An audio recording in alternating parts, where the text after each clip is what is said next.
In a Shanghai apartment, a new mom was feeding her newborn, her expression a mix of pure love and low-key jealousy. She could not help but think how this little dude got to just peace out after a meal while she was running on zero sleep. But honestly, she was totally cool with the sacrifice. If it meant her kid grew up strong, she would lose all the sleep in the world. Meanwhile, the baby, Lin Zichin, was going to town on his milk like it was an energy drink. Every gulp felt like hitting a power-up button. On the inside, he knew the deal. He had been reincarnated into this world, his brain still kinda mushy from the trip. Then bam! A system window popped into his vision like a video game menu. It showed his name, Lin Zichin, his age, a whopping 33 days old, and his current stats, basic biological level, no special skills unlocked. Fast forward to 3 months old. Little Zichin stretched one of his tiny legs and gave a random kick. His parents totally lost it, celebrating like he had just won the World Cup. What they did not get was that this was not just baby stuff, it was his system notifying him he had just completed his first quest. One clumsy kick, and the kid had already unlocked a premium attribute. By 4 months, he was crawling around like a secret agent on a stealth mission, keeping his new skills on the down low. At 5 months, he was straight up walking like a tiny landlord inspecting his property. When he hit 6 months, he finally revealed he could sit and crawl properly, playing the part of a normal baby like a pro. This was not the same Earth he remembered. This world had gone through some crazy mutations. Now there were these terrifying creatures called errant beasts roaming around. To survive, humanity had developed 2 paths: mechanical ascension, basically turning people into tech-enhanced cyborgs, and advanced gene modification, mixing human and beast DNA to get monster powers. Zichin stayed quiet, but internally he was shook. Lucky for him, he had his own system. His plan was simple: lay low, power up in secret, and survive this dangerous new world without anybody knowing he was anything but a regular baby. Not long after, a new neighbor moved in next door with her young daughter, Shinxin. The instant Zichin saw her, he just knew this kid was gonna be his first friend in this weird new world. By 7 months, thanks to his cheat code level intelligence, Zichin had already nailed the basics: running, jumping, and even holding a conversation. By 8 months, the dude was secretly grinding like a mini fitness freak, cranking out sit-ups and push-ups every time his parents glanced away. To them, he was just a chubby baby drowning in drool on a pillow. In reality, he was halfway to a 6-pack before his first birthday. Then one day, during bath time, his mom totally froze, like she had just spotted a ghost. His dad rushed over, thinking something was seriously wrong. But all she did was point at their 8-month-old, who was casually flexing a set of abs most grown men could not get after years of gym memberships. After a second, his dad just shrugged and decided their kid had to be some kind of prodigy. He figured Zichin's huge appetite and early gains meant he was destined to become either a top-tier gene fuser or a cyborg. Zichin, sweating on the inside, was just relieved he had not been totally exposed. Zichin knew he was not the only little genius on this mutated Earth. One night, while watching the news with his mom, a story came on about some gifted 2-year-old from a martial arts family in the capital who could lift a 20-kilogram dumbbell one-handed. Zichin's mom ruffled his hair, looking proud and kinda smug, like her boy was just as good as those elite mini-bosses. Zichin wondered quietly if he would be able to pull off the same thing when he turned 2. 2 years flew by, and sure enough, on his 2nd birthday, Zichin lifted 20 kilograms with one hand. Just then, his mom called him out to the living room because Shinxin had come over to play. He walked out and found her there, still babbling like toddlers do. To Zichin, the difference between them was obvious. While he was busy training every chance he got, all she did was eat and sleep. Still, they stuck together like glue, and she basically became his living, breathing weighted vest. But this training vest came with one embarrassing flaw. One afternoon, while she was sitting on him during one of his workouts, she accidentally peed all over him. At 3 years old, Zichin was already a little freak of nature, able to lift a whopping 40 kilos with one hand. One day, he caught a news story about some 4-year-old so-called prodigy in the capital who was proudly hoisting 30 kilograms. Zichin did the math in his head and knew, without a doubt, that he had already been way stronger than that kid at the same age. Checking his stats window, yep, still stuck at ordinary Tier 1, he started wondering what Tier 2 would even feel like. Maybe it meant finally leaving human limits in the dust. With those questions buzzing in his brain, he finally stepped outside his house for the first time. The world blew his mind. Beast people and robots were just strolling down the street like it was no big deal. He guessed they were probably gene fuses and cyborgs. His first stop, the library. Since his parents were kinda strict about screen time, books were his best bet for answers. He went on a reading rampage, grabbing anything that looked useful and devouring it. When his mom asked why he was so into those kinds of books, his friend Chinghan's mom, Sumeng, joked it must be his genius genes. Chinghan herself tried to offer him cookies, but Zichin politely shut that down. He told her to keep them, saying he had reading to do. And read he did. He slowly started piecing together how this mutated world really worked. Everything living was ranked into 6 biological levels: ordinary, advanced, rare, epic, legendary, and mythical, each with 9 tiers. Right on cue, his system window popped up with a new quest. From then on, he could train both his body and his mind. So at 4 years old, Zichin became a grinding machine, lifting, reading, refusing to slack off. Soon after starting kindergarten, he finally broke through to ordinary Tier 2. The upgrade was no joke. He could now lift 80 kilograms with one hand. Zichin knew that with great power comes great responsibility, or whatever. So when some little jerk started bullying Chinghan, Zichin stepped in like a tiny bodyguard on a mission. But instead of throwing punches, he pulled out the most terrifying weapon in his arsenal. He threatened them with daily bedwetting attacks. Just the thought of waking up in a Saga disaster zone was enough to make the bullies burst into tears on the spot. Her face lit up like she just hired the weirdest but most effective bodyguard in the world. Then, another system window flashed in front of Zichin. Surprisingly, just one shout had triggered a new quest before the old one was even finished. He realized he could stack quests now, work on multiple at the same time. The dude was pumped. Half a year later, he finally wrapped up his reading quest. His learning ability shot through the roof, to the absolute peak of what any human could ever achieve. Time flew by, and before anyone knew it, both he and Chinghan were nearly 7, just in time to graduate kindergarten. Over the break before elementary school, Zichin kept grinding harder than ever. He was leaping over 2 meters and sprinting faster than 8 seconds. Thanks to that so-called celestial wisdom boosting his brain, he had already breezed through most of the elementary curriculum on his own. When school finally started, he was already cruising through middle and even high school material. Competitions were a total snooze fest. Winning awards felt pointless, just for show. His real mission was becoming the undisputed king of the school, ASAP. During free time, he would give Chinghan private tutoring sessions. She was not some genius, but she was crazy obedient and hardworking, so she improved fast. By the end of the first semester, she was sitting pretty in second place, right behind Zichin himself, which honestly just helped him level up his rep even quicker. He also dominated every sports meet, smashing record after record. Just when he thought elementary school was gonna be his chill, peaceful playground, everything changed. A new transfer student showed up in class. Zichin knew right away something was off.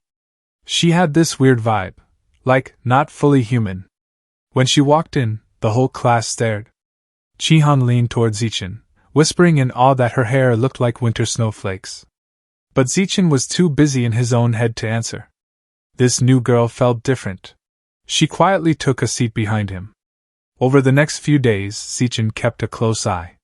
She did not talk to anyone. After class, she just lay her head down and did not move. Sometimes classmates took sneaky pics of her while she slept. She barely even went to the bathroom. At first, everyone was curious, but eventually, they lost interest and things went back to normal. Then, over a month later, things got weird again. She started leaking some strange white liquid. Nobody knew what it was, but man, did it stink. One day, 2 girls caught a whiff, pinched their noses, and started making fun of her, loudly complaining about the nasty smell. Then this dude Guan butted in, saying the stuff looked familiar and taunting that she was not pure anymore. He splashed water on her from behind, claiming he was cleaning her desk. She clenched her teeth, crying quietly while everyone around laughed like a bunch of jerks. Zichin watched, totally confused. He had always thought she was dangerous, but now she just seemed like a helpless girl getting bullied. Next to him, Qinghan whispered if they should help her. Zichin agreed. As he stepped up, he figured he still did not know what she really was, but right now, she did not seem scary. Just someone who needed backup. He put a firm hand on Guan's shoulder, and the guy instantly went pale. Zichin grinned and told him to wipe it up, now. Guan trembled and think this dude Zichin is no joke, smart, strong, and even the 6th graders were scared of him. Better just obey. He rushed to clean her desk. Then Zichin turned to the other bullies. He told everyone who messed with her to apologize right now. 5 scared students stepped up and mumbled an apology, practically begging for forgiveness. Tears welled in the new girl's eyes as she softly thanked Zichin and Qinghan. Qinghan put a hand on her shoulder and said that was what classmates were for. From that day on, things started to shift. Qinghan decided to make the white-haired girl Bai Shui her friend, and she usually made Lin Zichin tag along. Bai Shui looked at her 2 new friends with a real sad vibe and admitted she knows she smelled awful. She was sure they must be totally grossed out. She apologized, saying it wasn't that she didn't trust them, it was just that she'd been treated like crap her whole life. Having friends for the first time felt like some weird dream she didn't think she'd ever get to have. Qinghan just smiled warmly, and told her it wasn't a dream. She said she knew how that kind of pain felt, so she'd never be disgusted by her. She promised that as long as Bai Shui wanted it, they'd be friends forever. Hearing that, Bai Shui totally lost it. She broke down crying and hugged Qinghan tight, sobbing out how grateful she was. She told them how much it meant to have friends who shared snacks and stuck by her. Wanting to give something back, she took off this necklace she was wearing. She explained the pair of beast fangs on it were a birthday gift from her mom the year before. Now, she wanted them to have it as a friendship token. The 3 of them make all these big promises to be besties forever, totally convinced it'll last. But just when Qinghan thought their friendship was solid, things took a wild turn. Zichin came to her with some shocking news. He confirms it himself when he peeks into the principal's office and sees the new girl filling out transfer papers with some serious-looking cyborg dude. That was all the proof he needed. Baya was definitely not just some normal girl. After that day, she vanished, becoming just a fuzzy childhood memory. The weirdness didn't stop with her leaving, though. At home, the kid gives his mom a massage, and she thanks him for helping her chill out after a stressful day at work, all thanks to some skill of his. Then, on TV, a news story comes on about this 10-year-old prodigy from Kyoto who underwent some gene fusion thing and then lifted a giant boulder with one hand. The kid's dad walks in, complaining that this little show-off is always on TV, and explains the boy comes from a martial artist family with crazy advanced tech. Our MC just thinks to himself that at 8 years old, he can already lift 300 kilograms without any weird fusion nonsense. Talk about a confidence boost. He realized his potential was way bigger than he thought. But that confidence totally dipped when a breaking news report showed a beast attack in a neighboring country. Giant rats were just wrecking a whole city. It showed one of them snatching up a woman and, well, let's just say she didn't make it. The news then cut to some politician freaking out, blaming a cult for the attack. Our guy was seriously relieved to live in a strong country where he was safe. Suddenly, a strange noise followed by an explosion in the sky snapped him out of it. He rushed to the window, pulled back the curtain, and saw a bunch of cyborgs flying past. It was weird, but by the next morning, everything seemed back to normal. At school, his friend was waiting and immediately complained he was late. That's when he noticed it. The beast fang necklace Bai gave her was totally glowing. So that's where her weird aura was coming from, he finally figured. The glow faded, but he couldn't stop thinking about it. On their way to school, they passed a street lamp where a ridiculously hot gothic mommy was leaning casually against the pole. She had red hair, killer curves, and one leg crossed over the other. She held a cigarette delicately between her gloved fingers, oozing confidence and a seriously seductive vibe.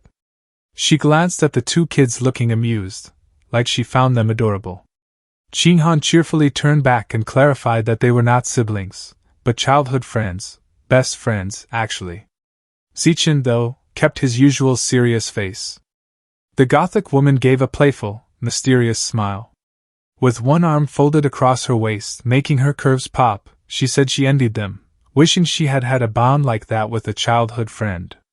Then she asked if they were walking to school alone and where their parents were. Ching-han hesitated, looking confused and about to answer, but Zichin firmly grabbed her hand and pulled her away, saying they were late for school. The gothic woman's smile lingered playfully as they left her behind. Once they were away, Zichin warned Ching-han sharply not to answer any questions from strangers. She nodded, telling him she got the message. Later that afternoon, as they cut through a narrow, empty alley on their way home, Ching-han started getting major creeps.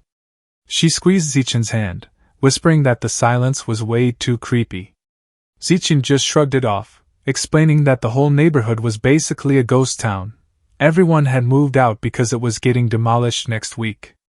Out of nowhere, the gothic woman popped up again, leaning like she owned the place, cigarettes still dangling between her gloved fingers. She gave them a lazy wave and said it was about time they got out of school. Then she called over her shoulder to some dude, basically telling him she had snagged the kids. Zichin immediately went on alert, stepping in front of Ching-han. He had taken a different route specifically to avoid this weirdo, and now here she was, going out of her way to stalk them. Without warning, he lunged at the kids, waving a chloroform-soaked rag. This loser was clearly planning to knock them out and cash in. But Zichin was not having it. He hit the guy with a punch so hard it sent him flying before he crumpled at the woman's feet, coughing up blood. Her jaw dropped. There was no way some elementary schooler just did that. Zichin did not stop there. He turned and landed another punch right on the woman's face. Pissed off, he grabbed a brick, thinking dark thoughts. This alley had no cameras, no witnesses. If he took these two out now, no one would ever know about his powers. But before he could make his move, the ground suddenly shook like crazy. Then, bursting up from the cracked pavement was a giant, screeching rat, an errant rat, straight out of a nightmare. It chomped down on the gothic woman's head, ending her right there. Ching-han screamed, asking what the hell that thing was. Zichin did not waste time. He scooped her up like an action hero, and yelled that it was a giant errant rat, and they had to bounce. As he bolted, another figure entered the scene. A blonde cyborg chick with rabbit ear gear on her helmet came flying into the alley like a rocket. 1 second she was a blur, the next she was behind the rat. Her gauntlet lit up, humming as she powered up. "Anesthetic smoke," she called, like it was some magic trick. Then boom. Projectiles slammed into the rat, explosions tearing up the alley. Lin threw himself over Xinqing, shielding her from the blast. The mutant rat howled, got choked out by the smoke, stumbling like a drunk at closing time. That was her chance. The cyborg dashed in, slicing the sucker apart with a wild combo until it finally dropped. Later, Lin was back home, glued to the news replay. He squinted at the footage, breaking it down like a coach with game tape. To him, it was obvious, the cyborg wasn't packing that much heat. She had to wear the rat down first before moving in for the final blow. Giant aberrant rats were no joke, 10 meters long, tough enough to reach 5th tier. Lucky as hell they made it out alive. Lin swore right then he'd crank up his training, no more half-assing it. Scene cut to his training space, grinding hard, weighted squats with a barbell. The system dinged, tossing him points like a video game. Soon after, he and Ching-han were blowing out candles for their 9th birthday, both families huddled around the monster cake. Gifts got traded. Thanks to his celestial root of wisdom cheat code, Lin had basically speedran carpentry in one night, and carved a delicate wooden hairpin. Xinqing went nuts over it, stuck it in her hair, and could not stop grinning. Time sped up. Elementary school life ended while middle school began. As they left, the system chimed again. He had unlocked the kindergarten Kid King and elementary school top dog titles for finishing 9 years of compulsory grind. Next target? Middle school overlord. Summer break turned into a training montage. Lin cranked out 1,000 push-ups with a freaking boulder on his back. Huge stat boosts followed. Just before school kicked off, he finished a 10K run and bam, leveled up to 3rd tier. Dude was a mini-boss in the making. Still, he could not help thinking about the so-called Kyoto prodigy. The night before school, the news hyped the kid up again. 14 years old, fused with giant ant genes, tossing around a 2,000-kilo alloyed block like it was cardboard. Lin snorted. Gene boost or not, he knew the math. Without the ant buff, that prodigy was pushing maybe 500 kilos raw. Which meant Lin was already stronger at the core. He grinned, thinking about how busted he would be once he got his own gene fusion.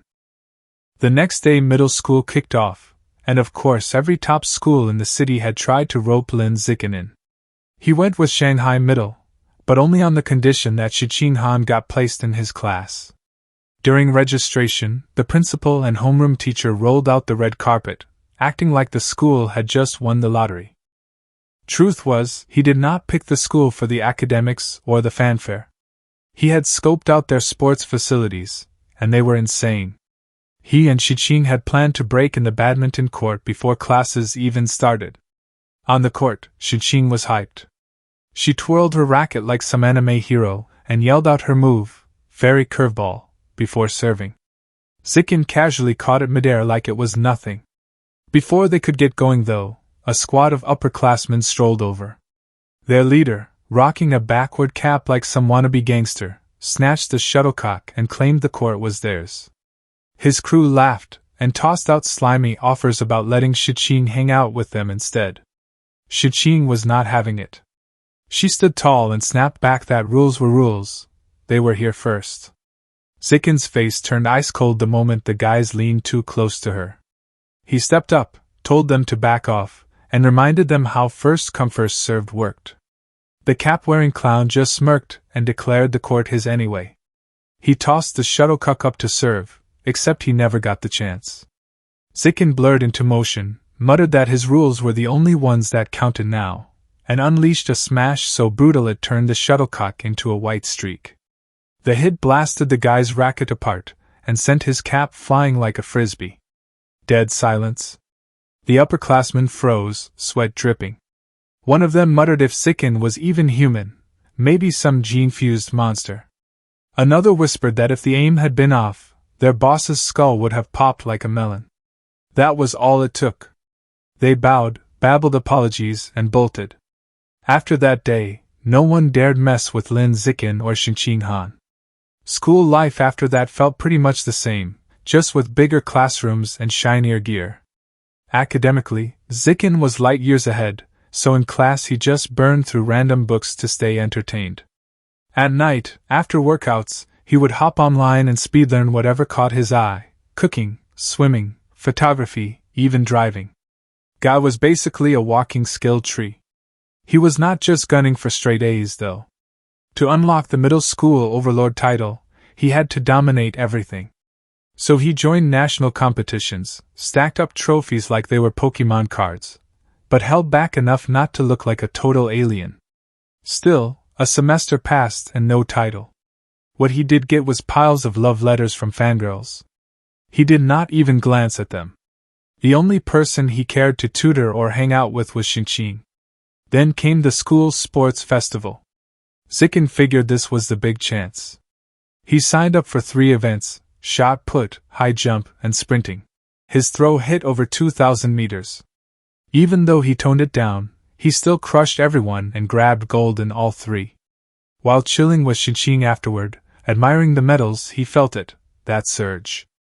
A system notification dropped. He had unlocked the middle school overlord title. With that, he completed the whole 9 years of compulsory school domination and scored a new biological attribute called survival of the fittest. Sitting there with that power buzzing through him, Sickin just grinned. Finally, the damn title was his. The world's most accidentally OP protagonist. Our boy Yichuan. His age, 19. Special ability? Pig vision. That's right, folks, a certified psycho. Thanks to his dad's wonderful butcher bloodline, this poor schmuck sees every human as anthropomorphic pigs. Truly, the power of gods. While everyone else gets cool stuff like S-Class Slayer or Berserk skill, the gods looked at our boy and went, best I can do is 50% off pork chops. Now let's talk power scaling, or should I say, complete absence of logic. While everyone else is out here summoning meteors and crushing the ranking, our hero is like I have knife. Now let's look in his love life. Su Lingxian, literal goddess tier waifu material, childhood sweetheart who probably practiced writing Mrs. Yi in her notebooks, and our boy sees her as, what? A pig in a wig? Truly, the greatest tragedy.